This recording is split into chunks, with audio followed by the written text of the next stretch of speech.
breaking through, pushing back with a point of view. Voices loud, never gonna fade, rising up where the path is made. Hey everybody, welcome to Hanging Left, episode 5. Wow, 5 episodes. I can't believe we made it. I know. It is amazing. They said it would never last, Todd. I am Matt Connerton, and of course, we have Todd Ayer, as always, my partner in crime here. Welcome, Todd. Hey, how are you, Matt? Good. Happy 4th of July weekend. Absolutely. Happy 4th. Absolutely. And this is exciting because for episode 5, we have officially our first guest on Hanging Left. And I'll let you introduce her. Absolutely. So we have with us today, we are very lucky to have Sarah Chadzynski. She is a very prominent organizer, community organizer, and a licensed educator, and just all around good friend. And she's, fighting the good fight with me. So without any further ado, let's hand it over to Sarah. We're going to hand it over to you, Sarah. You ready to host the rest of the show? So yeah, just hand it on over, guys. Let's do this. I'm ready to go. Dive right in. No, but go ahead, Sarah. Tell us more about yourself, and I'm interested in hearing about some of the, Todd kind of clued me in on some things. I'm interested in hearing about some of the issues that you're concerned with, and so forth, and we can chop it up a little bit, as I think that the young people say that, chop it up. Yeah, you know what? You're probably you probably got the lingo better than I do. I as an educator and a mom, I'm always looking to our youth to inform us as how we can do better and keep me updated on the progress of things. But thank you for the introduction. Thank you for having me on the show. It's really wonderful to be here. I appreciate you guys doing this. It's important to have your voices and many voices out there right now with everything that's happening in our country, in our state, in our world. But as for me, I'm a New England girl. I was born and raised on a pick your own apple farm. We had our vegetable patch across the street growing up. I learned how to pickle, and picking strawberries and raspberries this time of year is something of my soul. I really enjoy working with people, being with people. And one of the things that has driven me so much to community is actually that foundation that I had growing up on an apple farm, when people would come once a year, people that might not even be with each other in between the time, but once a year they would come back to the same orchard, and they would put their picnic blankets down, and their kids would play, and they would catch up.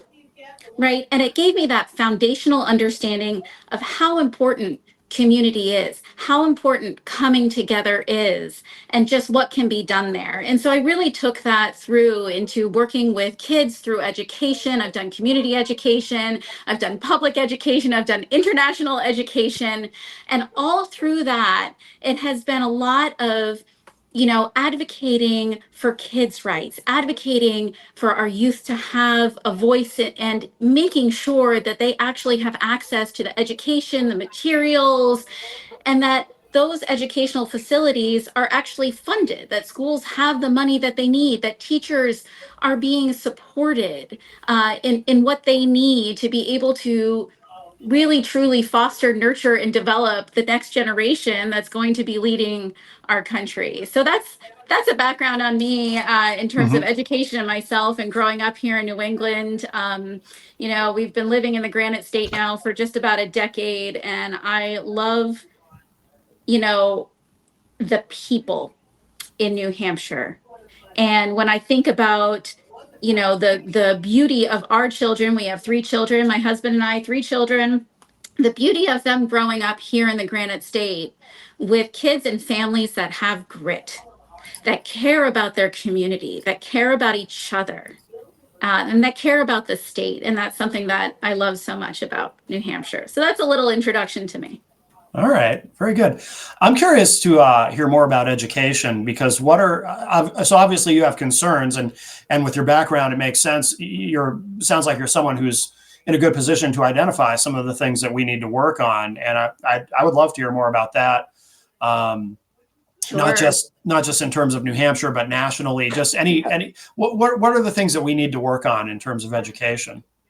Yeah, I mean, I think you've got it, Matt. There are so many things to talk about right now. We have healthcare, we have, our economy that is not supporting people in actually living, but barely surviving, and education and our economy are so intrinsically linked as well.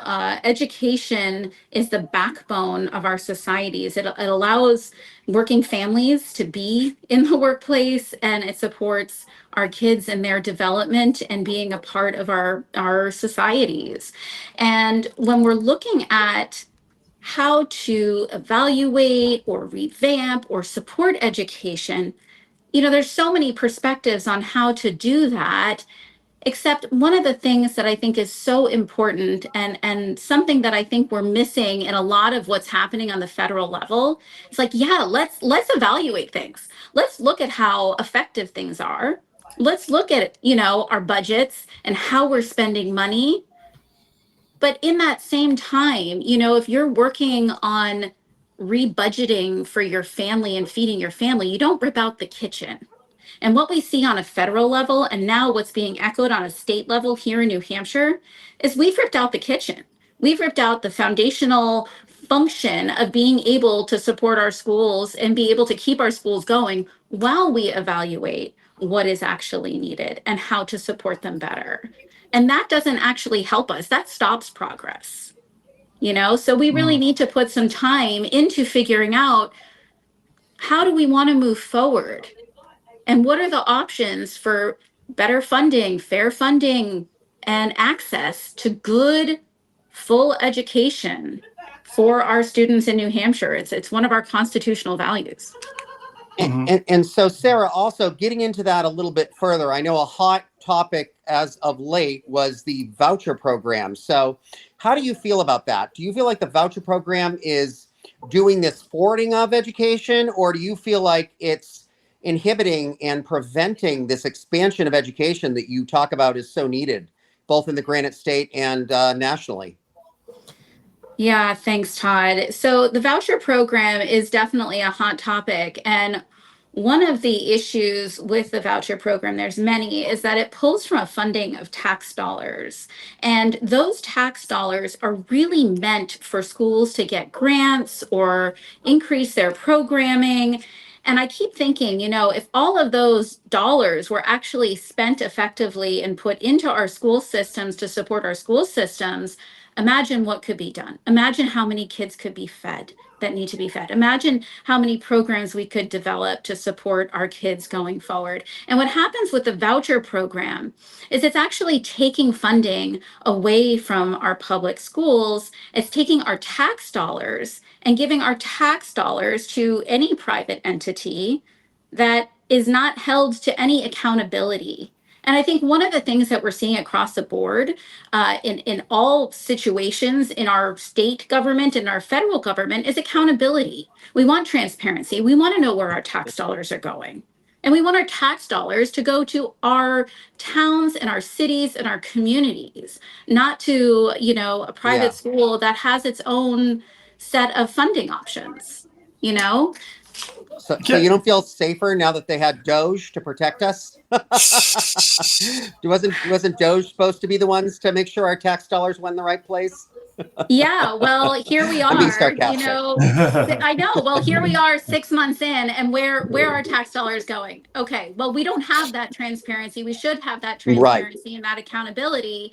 And one of the things is that the voucher program is being, almost in a way of propaganda, saying, oh, this is a choice option for your kids. Hmm. Well, if you look at a family like mine, I have my eldest kid is neurodivergent. I homeschool them because school is not the best fit for my eldest, and that's okay. That is our choice to homeschool. But if we applied for the voucher program as a family with modest income, we would not actually be able to send our kid to a private school or other school because it wouldn't be enough money. So what's happening is this funding is not actually helping people that really need it. And that's the Ah. concern for me. So Would it's almost like a band-aid for a very large wound. It really needs, Yeah. metaphoric stitches, so to speak, and they're just putting a little band-aid on this thing. So in that essence, Yeah. what you're saying is this money ultimately by default is really going to people that don't really need it because it's just enough money to like buffer people that can already afford it anyway, but it's not sufficient and it's not enough money for people that couldn't afford it otherwise. Correct. this is really interesting to me because this kind of clears up something that I've never fully understood about how this works. Because people who are, and I was going to try to play devil's advocate and offer this as an argument, but people who support the voucher program will often talk about, and you even use the phrase, Sarah, school choice. Mhm. And I've always found that argument to be not without some merit, because if you're paying into the system as a taxpayer, you're one of the taxpayers contributing. So why shouldn't you have some choice in the matter? But if like you said, if you are a low or middle class person in terms of your income, so you don't qualify, or you qualify to get the voucher, but you don't have enough, the voucher is not going to cover it, so the voucher is of no use to you. So the only people benefiting from the voucher are higher income people who can take that voucher and make up the rest. Then that is that's not a good program. And Todd, I think you put it perfectly. It's a small Band-Aid for a giant wound, and it doesn't really do what the people who are proponents of the voucher system claim that it does. In other Right. words, yeah. Correct. And absolutely. And Matt and Sarah, sorry, go ahead. No, go ahead, Todd, please. I was going to say it's also very misleading because, to be honest, prior to like my gut reaction, of course, I don't have kids and all of that, so I'm from the outside looking in. But like from an observer's standpoint, it sounds like a great idea, right? So like on paper, this sounds like a cool thing because again, I saw it as if I didn't know any better, and certainly as if I were in a low informed individual, which I am not, but if I happen to be the average American, then I guess I could take out the risk and say, I'm going to take a stab at it and say that like to that person, it almost looks like those of us that are saying, oh, the voucher program is not positive. Like, I'm sure they're going to spin it to say, well, they just don't want you guys to be able to have choice. We're preventing them from choice. But I think the two key things that you said there is, number one, in order to make this program work, it's taking from existing programs, which maybe not a lot of people understand. And then number two, there's no, it's hinting, it's insinuating that there is money to make a choice. But if literally all it's doing is just padding an expense that's already fairly cost prohibitive, then really what's going to happen is it's almost like, when you go and you get that those people that want to buy a luxury car, it's like, they throw in the floor mats. You know what I mean? Like, is it, right. That's a good analogy. You still have to be able to afford the car. And you have to be able to afford the upkeep of the car, right? Exactly. And then let's take that analogy a step further and say, then you actually have to upkeep the roads that the car is on. Correct. Oh, I think she logged out. She's going to log back in. Well, while we wait for her to get back in, though, this has been interesting because I never thought of it that way, Todd. It never really occurred to me about how, because school choice on its face, it sounds like a great idea, right? And I've always, a lot of these things sound like a great idea, right? But the devil is I think that's the game they play, right? I think that's the game they play. They hope those of us, because all of us, none of us are experts in everything, right? And especially being, a gay man that doesn't have kids and all of this. So like, to me, it's like what I know about this is what I read and what I listen to on podcasts. And also, like I said, I'm certainly more informed than the average person, but nonetheless, there still is that ability for people to spin it if I'm not really careful at what I look at. You know what I mean? Like I have to really dive into it and do a deeper dive. But if you are just streaming live, this is Hanging Left, and I'm Matt Connerton, and Todd Ayers here, and our guest is Sarah. I'm still not sure how to say her last name, Todd. It's Sarah Chadzynski. That's what I always Chadzynski. If you start it with like 2 words, and then ultimately it flows. Okay. All right. But she likes Sarah C. She goes by Sarah C. as well. That's an easy way to do it. Yeah, I'm curious to hear more about more of her thoughts on education, and Yeah, for sure. she mentioned international education too, which I'm curious about. Yeah, I mean, so she's done a lot of work with the Ukraine. And to be quite honest, like I understand it on a very high level, but I guess I'm not quite sure of what exactly she does for them. But I know she does a lot. So Yeah, yeah, that's definitely something that you'll be interested in hearing. We're just going to make this work. Yeah, I mean, exactly. yeah, one of the things, Matt, that I keep thinking about is, when you're speaking truth, there's always people that want to keep that truth quiet. So I don't know who's listening, but we're going to keep speaking the truth no matter what. Doesn't sure. matter who interrupts us. Right, Right, exactly. right. Including Absolutely. the truth that we're in the same place. There you go. There's another There, truth. there you go. There you go. Well, it's Um, good to have backups when recording. So thanks, Matt. oh, Bring me of back course. in. Of course. We were talking about education. Now I'm curious too about, you mentioned international education earlier. Yeah. And does that relate to Ukraine, or what's I'm curious about that. No, actually, I was teaching in Warsaw, Poland. We actually lived Oh, abroad for a year, and I was able to teach at an international school there and gain that experience. And what I was going yeah. to share, before I got interrupted by whatever technology snafu just happened, is that Yeah. I have the experience of being a public school teacher, and I Mhm. have the experience of being a private school teacher.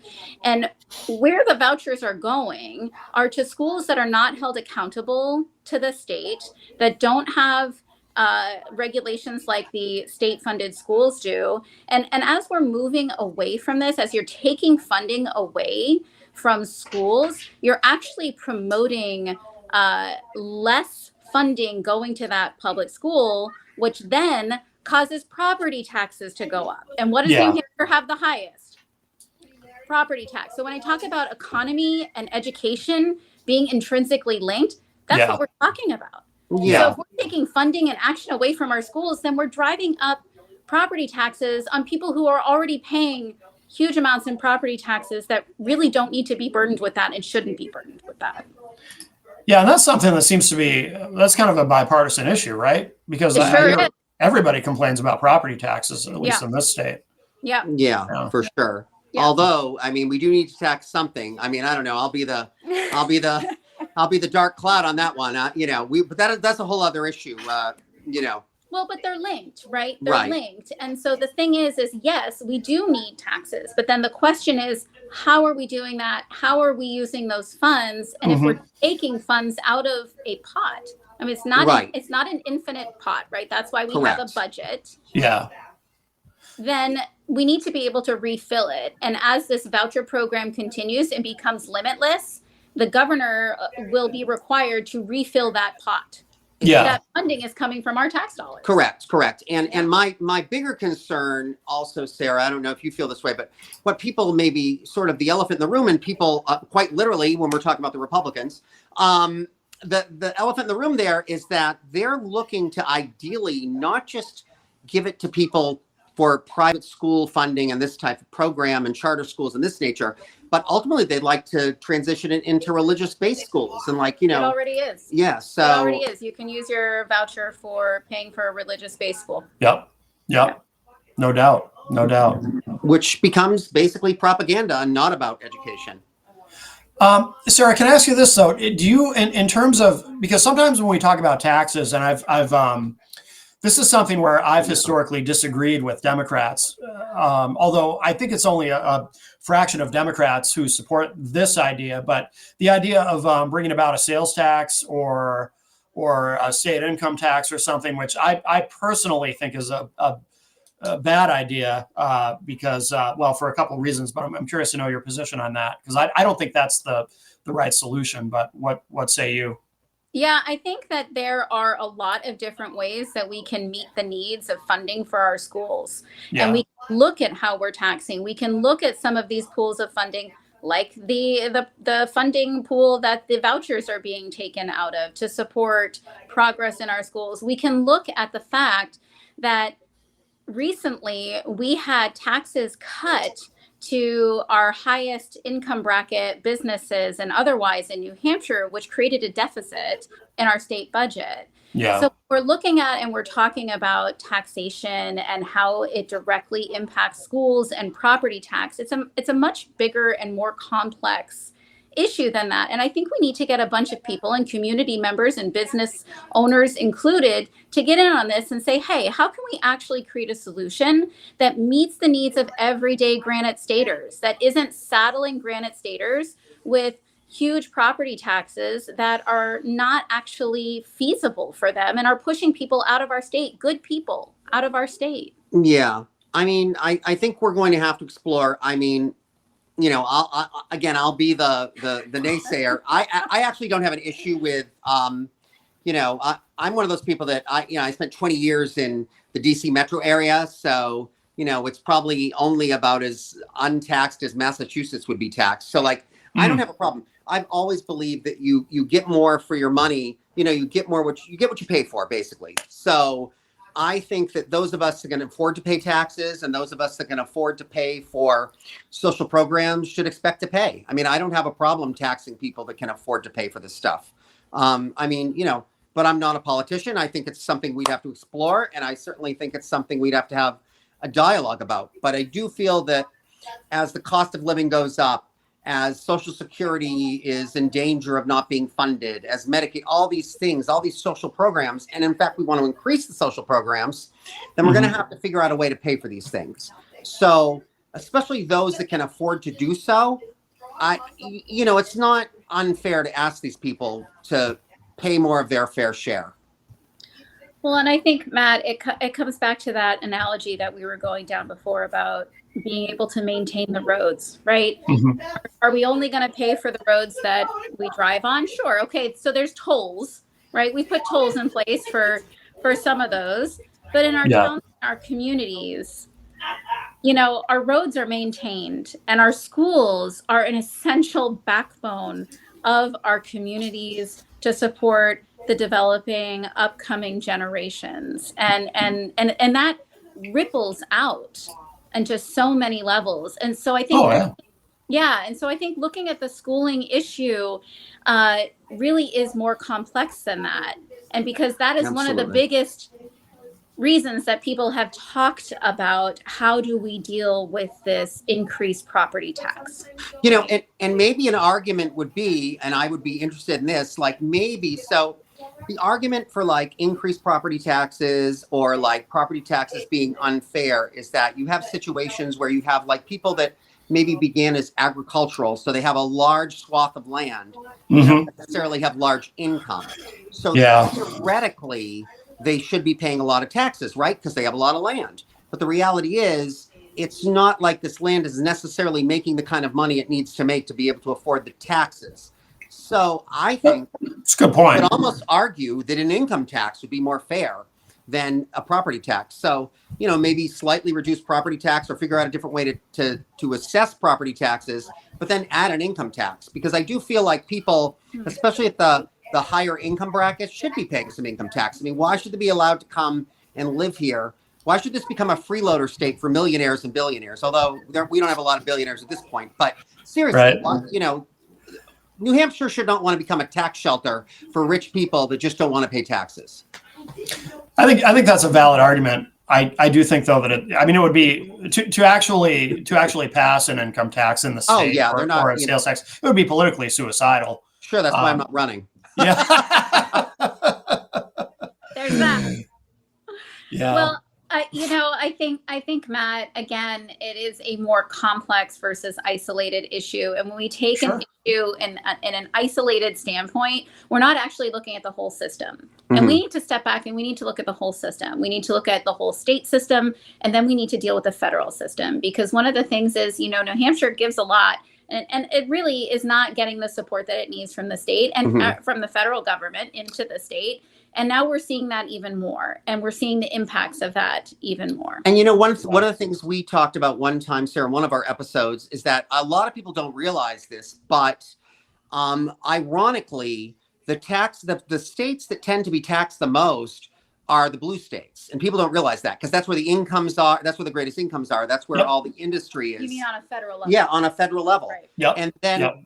and yet, like these, and then we're paying for these red states to basically do all these draconian things we don't want them to do. So that's my bigger issue. On a federal level, I have an even bigger issue with taxes. But you know, hey, that's a show. That's another time. Show for another time. Or, This question too. I'm really curious. Actually, I don't know. And Todd, you and I haven't discussed this either, so I don't know what you think about this either. I'm really curious because this is something where I tend to agree with Republicans, but I'll go ahead and throw this out there. A state issue. I fully support the repeal of the state car inspections. I'm curious what both of you think. why? I'm happy to see it go. I mean, so for one thing, I definitely would probably, my gut is no, because then you're going to have, as it is, we already have these fools driving these like big gas guzzling trucks that they purposely seem to not want to follow EPA laws. Yeah. Pouring pollution into our population. Not to mention, this is the Granite State. This is a beautiful state. Like we're harmonious with nature. So I'd be inclined to say no. I have no desire to like allow people to put cars on the road that aren't safe cars and wreck the environment any more than it already is, you know, damaged. I think that happens anyway. But what do you think, Sarah? Well, I'm curious why you support it, Matt, because I think That one is of the interesting. things that we need to be doing more is hearing each other out. So I'm really curious why you're in support of this. What hits home? So a quick anecdote. So my first job when I was in high school was working at Sears. Remember Sears? Oh, I do. Yeah. That was my first job. And I did not work in the automotive department at Sears, but I learned from my coworkers very quickly. It became an open secret within the store. Don't bring your car there for an inspection. But why? I would say to my coworkers, I work here. I'm an employee. Those guys are always nice to me. They're very friendly. And, you know, they're my friends. What's the problem? And what my coworker explained to me is, Matt, here's the thing. It doesn't matter how nice they are to you. It doesn't matter if if you think they're your friend. When you bring your car here for an inspection, it might only have 40,000 miles on it. And you know for an absolute fact there's nothing wrong with it. But you're not going to drive out with an inspection sticker. This is Sears. It doesn't work that way. You're going to leave here with a $1,500 estimate for work that your car needs to pass inspection that it probably doesn't even really need. So I got soured pretty young on the whole. To me, it's a scam because we all know, it's either happened to us or we know somebody it's happened to. Time to get the car inspected and you get this huge estimate handed to you. And then maybe you take it somewhere you trust a little more to get a second opinion, or maybe you have a friend look at it and they say, they're stealing from you. They're extorting you. They put a gun to your head and say, you're going to give us all this money or you don't get your sticker. And I'm just I'm over it. I'm done with being extorted every year. Well, yeah. And I'll just quickly say something. I would agree with that, Matt, but luckily, I guess I'm lucked out because I've never had that experience. Like that's people good. Pretty much always told me bottom line, but I've also always gone to a family mechanic. Well, that's good. Yeah. It's inspected and whatever needs to happen. And I trust this person. No, that's good. If you have somebody you trust, that's great. Not all of us are so lucky. Gouged.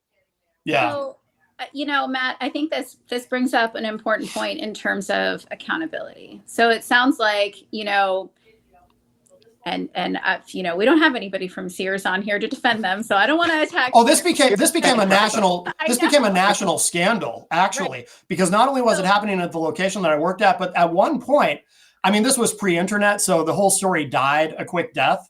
Right. But apparently this was happening nationally at Sears Automotive locations. So I'm not. Again, it comes down to accountability. So like I have been, I don't even want to count the years I've been driving at this point, but you know, and I have not once had an inspection myself that has been that way. I've had inspections that have been like, you know, you really need to get your tires looked at. You're getting pretty low. Yeah. Like, oh yeah, I did do a lot of driving this year. Yeah. Or, you know, your brake pads are pretty worn. You need to get those checked at some point, you know, in the next 3 months. Just keep an eye on those. Yeah. And I really appreciate that. So I think what it comes down to is making sure that our systems do have accountability.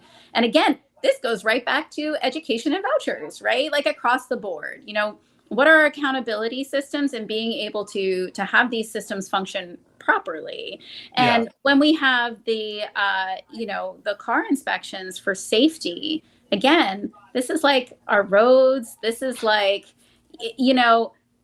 we as a community, we're not driving in bubbles and isolated. Sure. We are driving together on the road.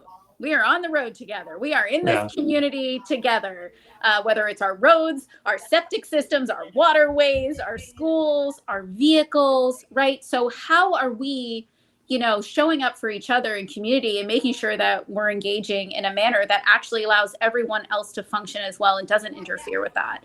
So I think it's something that we should talk about more, Matt, in terms of, what would a good system be to make sure that our cars on the road are safe? And so I am concerned about that. I mean, and to that point, Sarah, I think that, right now we're in sort of two states, of political stagnation. We've got, the MAGA Republicans on one side that seem to want to do everything and sabotage everything and have zero accountability.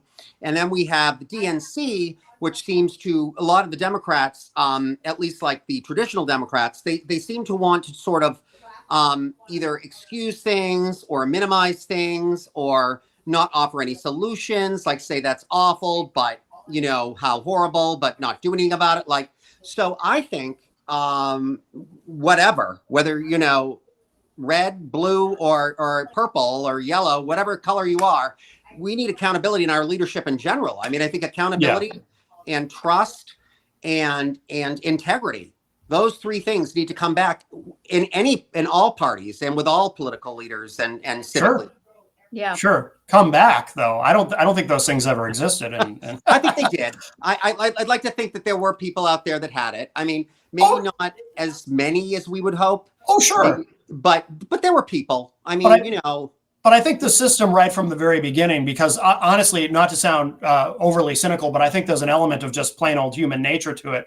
I think any political system is going to have a certain lack of accountability, because with power comes, the more power that is amassed, the less obligation to be accountable people tend to have. And I think and I don't say that I'm not challenging anything you said. I think everything you both just said about accountability is very, very important. I'm just saying that's part of the challenge, because it's like I hate to say it, it's such an overused cliche, but it's valid. Absolute power corrupts absolutely. And that's so I don't think there's ever been true accountability ever, probably in human history. I mean, not to interrupt, the sad part about that is, I mean, there's you, there's myself, there's Sarah. So there are people out there that have a level of influence that actually do think beyond our little, blinders and what personally benefits me. Like, for instance, I could say, oh, I don't care about school. I'm a gay man. I don't have kids. But like, that's ignorant. You know what I mean? So like, I think we have to stop. I think that the problem, at least from my perspective, is that the United States is almost on this hyper, yes, they're democratic, but they're also hyper capitalist. And I think that they've equated capitalism with this like uniformity of like me. It's all about me, just the individual. And no society can function that way. Like, it's absolutely impossible. If everybody got what they wanted all the time, 24/7, then we'd all be screwed. So, because there's no way to do that. It's so I think that we have to get away from, I mean, I dare I say it, I think we need to follow some of the European models where these people seem to be okay with certain things being government subsidized, certain things, God forbid, be socialistic, but it's not a dirty word, and I think we need to get away from that. Like, this whole idea of like success and self-preservation at any cost, including stepping on people that already are being stepped on. Like, it's really unnecessary. And I think it's my job, your job, Sarah's job to push this forward to the younger generations too, and hopefully try to, reinstate a sense of civility and a sense of civic duty. Yeah, absolutely. What say you, Sarah? I'm really curious. How do we do that? So I think one of the things that Todd hit on that I'll kind of dovetail on, because there are things I agree with and things I don't, but is really that we're operating in silos. And when we operate in silos, we have a closed system that is completely isolated, that is not able to take in new information, that is not able to be resilient. Um, and we're seeing that across the board. And that actually, it breaks community bonds, Hmm. and it dehumanizes us because we keep thinking, well, that's not my problem, or that won't impact me. Hmm. And the reality is it does. Those ripples do come out. So, like, Todd mentioning, I don't have kids, so why do I care about the school system? Well, the school system impacts your property tax. It impacts home value. It impacts, if you own a home, then the value. Everything. Yeah. If you're Yeah. lucky enough to own a home in New Hampshire right now, right? Because that's a whole other conversation. Yeah. But I think in terms of accountability, which I think is the point that you're getting at, Matt, right? Like, how do we actually instill accountability and further this at a state level, at a federal level? And what I want to point out is that at our federal level, the current administration has now gutted all agencies that would have held the administration accountable. Right. All the Oh, yeah. groups. Yeah. Completely. And Yep. including the FBI. The FBI is responsible for investigating the administration office. So It's all been a coup in slow motion. exactly. A slow motion coup. So we're watching this happen. So what we as a people need to do is stand up and say, I don't think so. This is not going to happen on our watch. We need checks and balances for this exact reason. Right. Because we do need to be held accountable, and we do need to be held, in check when we are in positions of power. People who are in positions of power have a great ability to impact and affect change. Yeah. But the greatest impactors of change are the people. And to that point, Sarah, I think the problem with a lot of people, and for whatever reason, I was never this way, but a lot of people, and I don't blame them for being this way, it seems insurmountable. It seems overwhelming. It seems impossible.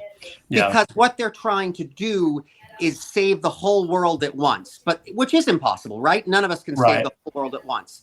But together, as we are, mobilized and organized, we can make incremental changes that will ultimately lead to better habits and better behaviors that will ultimately give us a better, more sustainable and seamless system. I mean, it is possible. It's just, we all have to do our part. And if everybody did a little bit, then there would be no obligation for a few of us to bear the burden of like thousands, So, I would love to like have this more universal accountability of like everybody, it's like I say to people all the time, like when we're dealing with organizers, for instance, we have older people and they say, oh, I can't march like that. You know what I say? You don't have to march like that, but fill out a postcard, talk to your neighbor, tell your story, like, stand up for what you believe in. All these things matter, and they may seem small, but collectively they're huge. That's a really important point too about, and I like what you said about, people because you're right. People begin to feel overwhelmed and discouraged because they want to save the world, and you can't save the world all by yourself. You can only do your part. You can only do what you can. And hopefully if we're all working together to do what we can and do our parts, then together we can all save the world. But we've got we can all only deal with really what's in front of us and deal with that first, and then maybe expand out from there. And but you gotta, it's easy to become mentally overwhelmed by it. Sure. But the answer is not to do nothing. And that's the problem. Exactly. People think, oh, well, I can't do as huge of an impact as I want, so I might as well do nothing. But what they don't realize is that, with stagnation comes rot. And people don't realize that. It's not, with stagnation doesn't come homeostasis. Like, you ultimately have to do something. When you don't grow, ultimately you decay and die. So there's no option here. Like, this is not an option to do something, because it's all of our world. So if we want this world to exist, we got to do something. I'm inspired because behind us there is an image of the Polish eagle right up here. Okay. And one of the things that I found amazing living in Warsaw is that Stare Miasto, the old city, was completely razed in World War II, like brought to rubble, complete rubble. And with the pennies of the people and the work of the people, they rebuilt it completely, and it's absolutely beautiful in all of its revamped historic glory.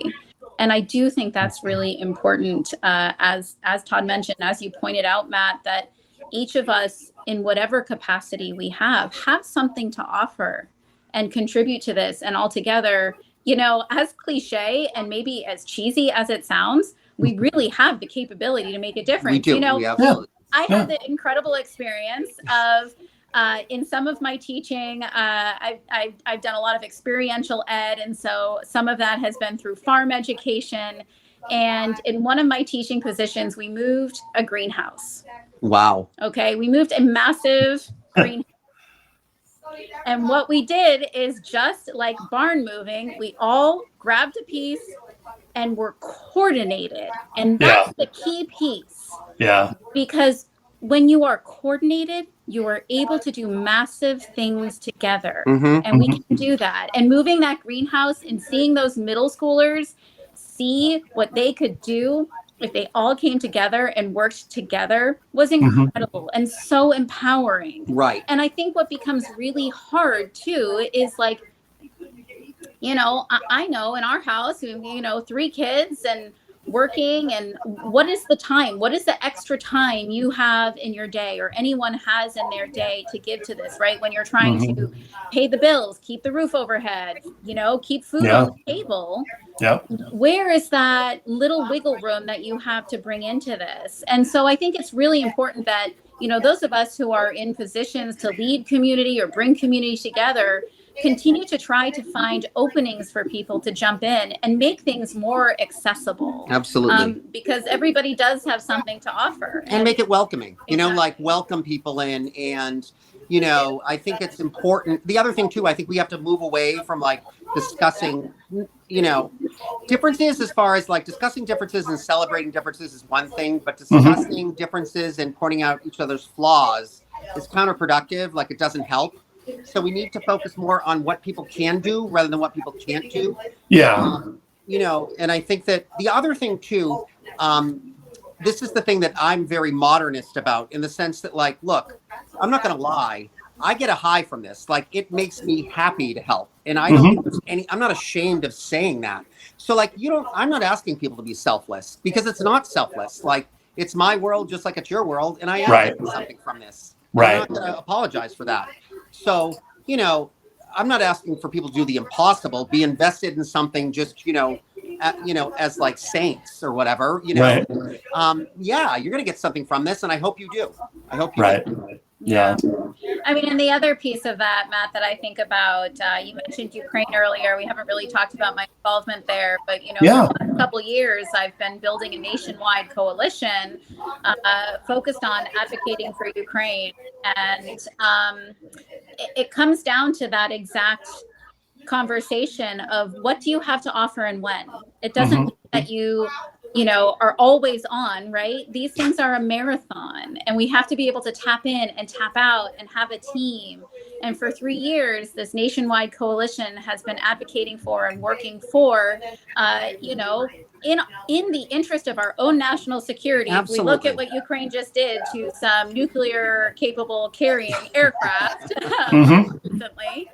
It is in our interest. Absolutely. Right? And we're all capable of doing this, whether it's a phone call or an email or even a conversation with a neighbor, and making that personal connection. Yeah, absolutely. I think it's really important. We all have something to offer. We really do.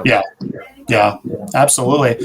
What haven't we talked about in terms of issues that we should? 50 million of them. We're going to have her on again. Well, would that be okay, Sarah? Absolutely. I would love to be on with you guys. Maybe we can get, better technological system for me, but I'm grateful for of sharing a space to make sure that this works and happens in this day and age. It's a great platform. But I mean, we haven't talked about healthcare, Matt. We haven't talked about Medicaid, Medicare. We haven't talked about, the housing crisis we see in New Hampshire. We haven't talked about the homelessness and opioid crisis and lack of support for that, despite a lot of grassroots efforts. I think there are so many topics, when you break it down to cover, but they all come down to human rights. Hmm. Oh, in our great state of New Hampshire, live free or die doesn't mean or die, right? It means give all you have to make sure we're able to live free.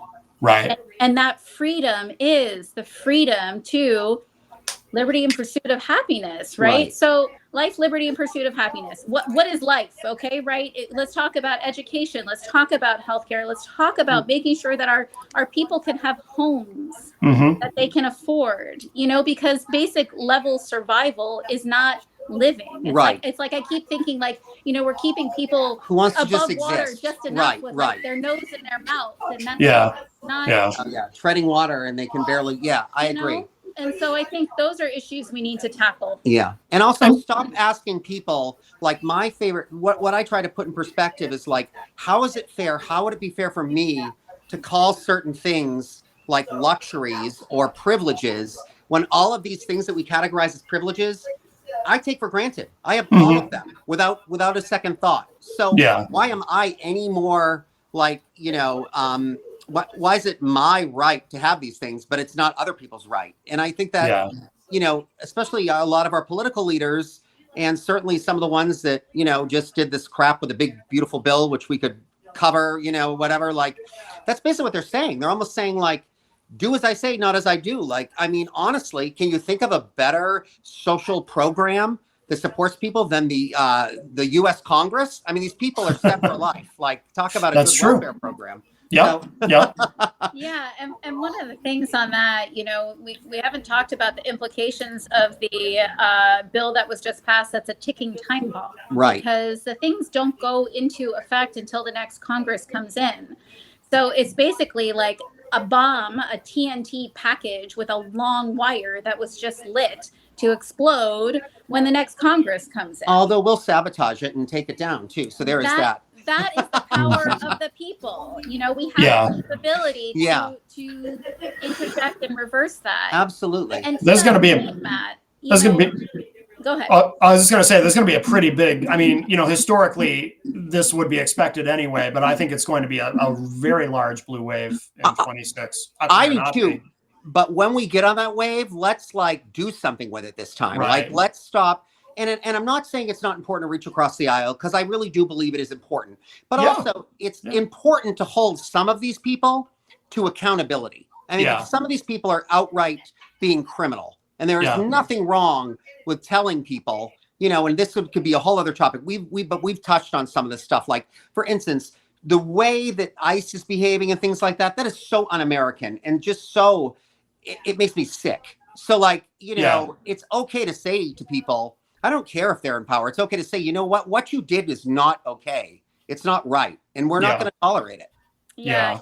Matt, to that point, one of the things I didn't share about my personal story is, my grandmother is one of 800 people that survived the Łódź or Lodz ghetto in Poland. I have literally stood holding her hand next to the grave that she was forced to dig for herself and narrowly escaped being in a matter of 24 hours. Right. Oh my God.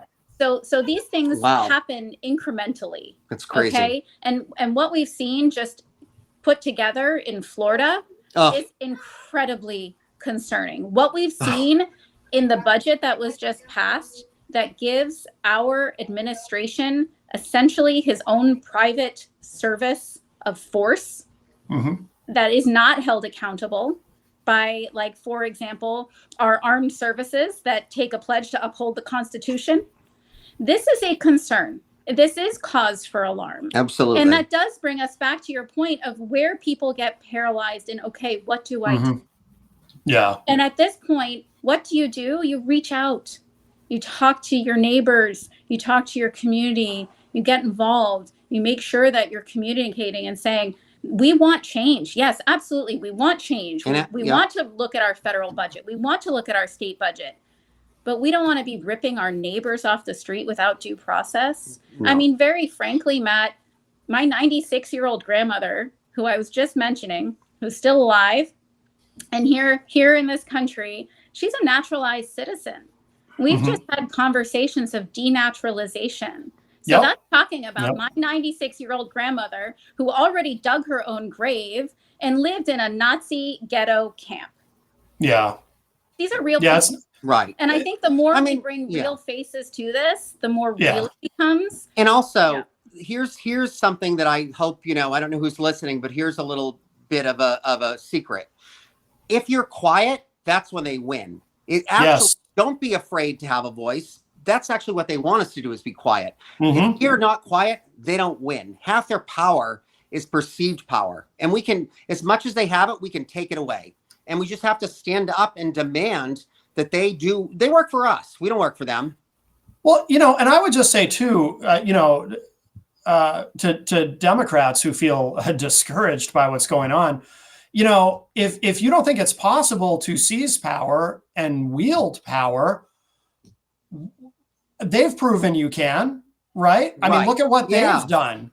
They managed to reelect after January 6th. A felon. They actually managed to reelect the guy behind an attempted overthrow of the government, and yes, who is a multi-time convicted felon and all of it. They managed to put that guy back in the White House. So you can fill the administration, actually, right? You can and do fill some the administration with a bunch of predators.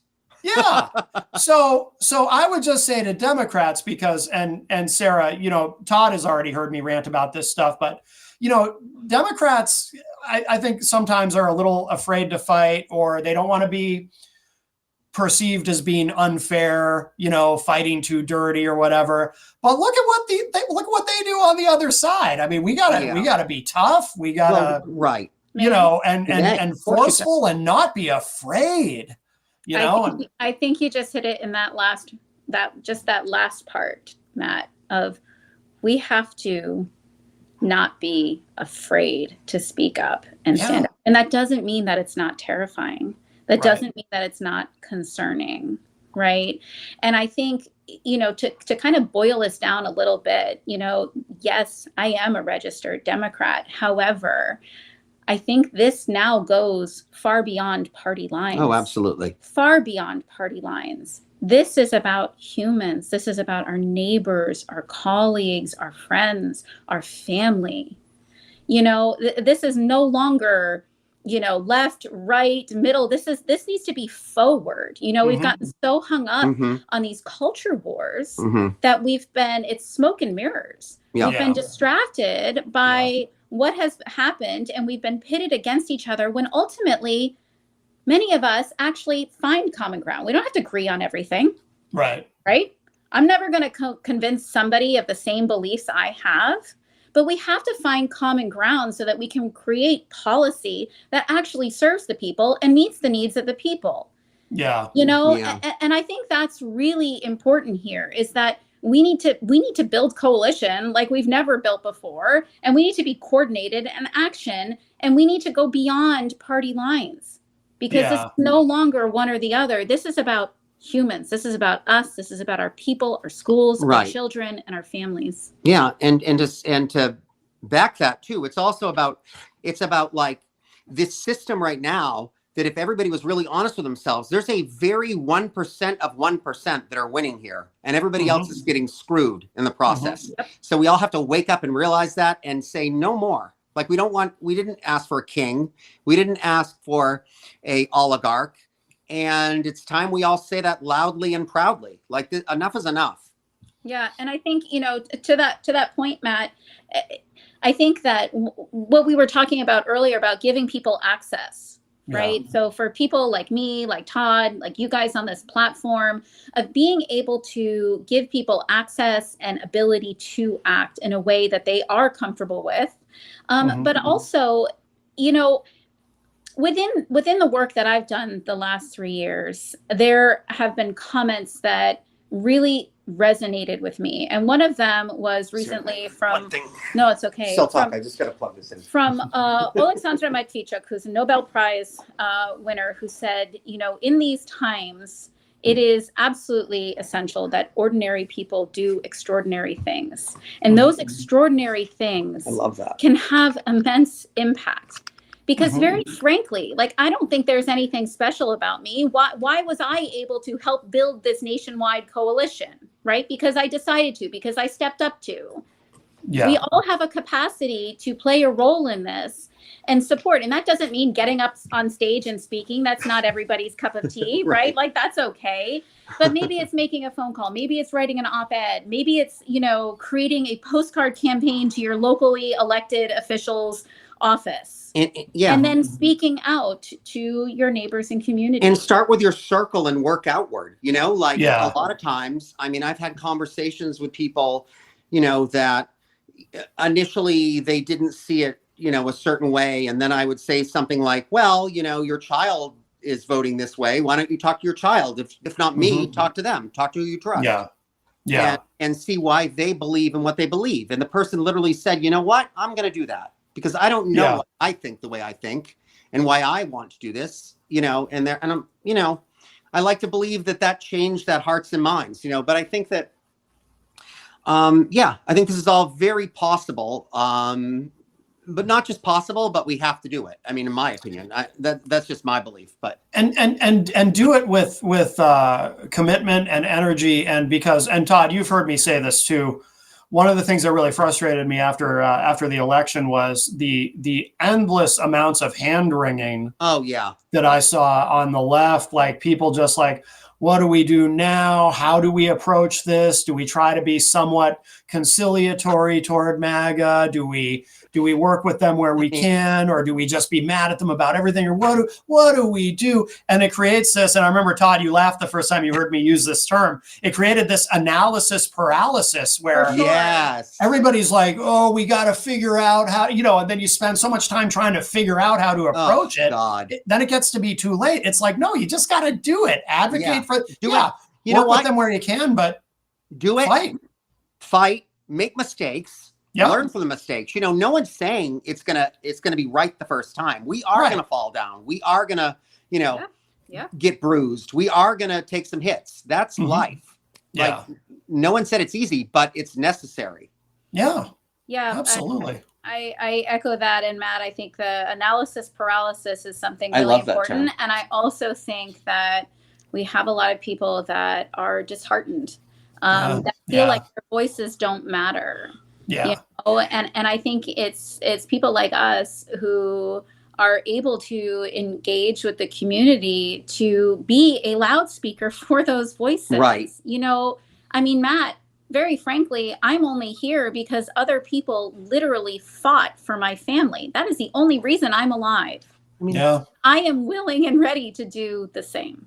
Yeah. And I will continue to do so until we are in a place where we can have policy that actually meets the needs of our people. Absolutely, Sarah. And I think those of us that have been in the fight for a long time and have had personal, you know, challenges, but, you know, really learn from those challenges. Hopefully that's the ideal, right? I mean, listen, I'm in education. Okay. I'm a teacher. You know, mistakes are learning experiences and, you know, not things to look at as failures. We all have to work together and learn together and show up how we can. And we are imperfect humans having this human experience together. And I think that's the most essential thing to remember. Absolutely. We are all humans doing this together. Yeah. You know? I mean, thank God we're not perfect. I think it makes it much more interesting that we're not, frankly. I would agree.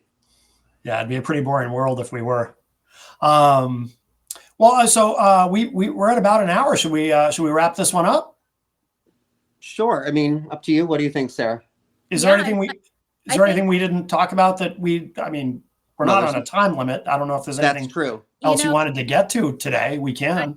I think, you know, that was a good capsule, Matt. I think we have a lot more to talk about. Look forward to, you know, engaging with you guys more and using this platform to get the message out and bring people in. And I think that's important for anyone who's watching to remember that your personal platform is incredibly powerful. Right. And being able to use that is a readily available tool that you have. And also for people that are watching, tell your friends, tell your neighbors, tell all of that. I mean, obviously, because I want people to watch, but more importantly, we created this platform because we want to give you guys a platform. Like, you know, one of my jobs doing what I do is I'm giving you guys the tools to for your voice. And I'm also giving you the okay. I'm giving you the green light. Come on, like talk to me, challenge me, disagree with me. I hope you do. That's what this is all about. It's about conversation. Yeah. It's about conversation, problem solving, and figuring this out together, because that's the only way we're going to get through it. Thank you, Matt. Thank you, Todd. Thanks for having this platform. Yes, thank you so much, Sarah. We really appreciate it. We look forward to having you on again. Absolutely. Awesome. Yeah, thank you, Sarah. Wonderful to have you on. And Todd, a pleasure as always. Yep, absolutely. And everybody follow us on social media, of course. And Todd, you want to mention a website or anything or where should people go to find you to keep up with everything you're doing? I mean, right now, I guess, certainly follow the YouTube channel, the IMP, what is it again? The IPM Nation YouTube channel. Yeah. And I need to do a better job, like getting on my stuff. But yeah. Okay. I don't know. But we all have our strengths and weaknesses. Yeah, that's not my strength. So, we got to help each other out. That's why teams are so important. Yeah, organization's not my strength. I fully admit. Not a problem. All right, very good. All right, episode 5 of Hanging Left is in the books. And thank you to everyone watching. Thank you to everyone who listens to the podcast later. Thank you, Todd. And Sarah, thank you. Absolutely. Thank you. Thanks so much. All right.